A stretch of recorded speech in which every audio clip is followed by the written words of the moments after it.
Taste the Daily. Vellore மாவட்டம் காட்பாடி அருகே கடந்த 7 நாட்களாக சுகாதார சீர்கேட்டின் காரணமாக அப்பகுதி மக்கள் கடும் காய்ச்சலுக்கு அவதிக்குள்ளாகி வருவதாக தெரிவிக்கப்பட்டுள்ளது. செம்புராயநல்லூர் இந்திராநகர் குடியிருப்பு பகுதியில் 100க்கும் மேற்பட்ட குடும்பங்கள் வசித்து வருகின்றனர். இந்த நிலையில் கடந்த 7 நாட்களாக இந்த பகுதியில் இளைஞர்கள், பெண்கள், கர்ப்பிணி பெண்கள், குழந்தைகள் என பல்வேறு தரப்பினர் இந்த சுகாதார சீர்கேட்டின் காரணமாக கடும் காய்ச்சலுக்கு அவதிக்குள்ளாகி உள்ளனர்.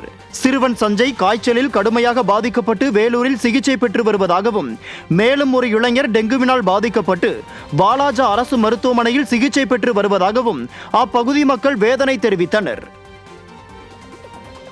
ராமநாதபுரம் மாவட்டம் ராமேஸ்வரத்தில் மதுபோதையில் தகராறு செய்ததாக இளைஞரை காவலர்கள் தாக்கும் காட்சிகள் வெளியாகி உள்ளது. ராமேஸ்வரம் வேர்க்கோடு பகுதியைச் சேர்ந்த அஜித்குமார் நண்பர் சதாமுடன் இத்தி தெரு பகுதியில் மது அருந்தி உள்ளார்.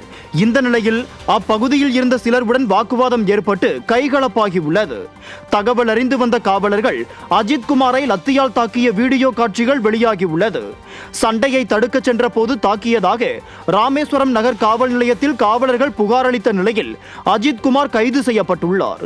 காலில் பலத்த காயம் ஏற்பட்டுள்ளதால் ராமேஸ்வரம் அரசு மருத்துவமனையில் சிகிச்சை பெற்று வருகிறார்.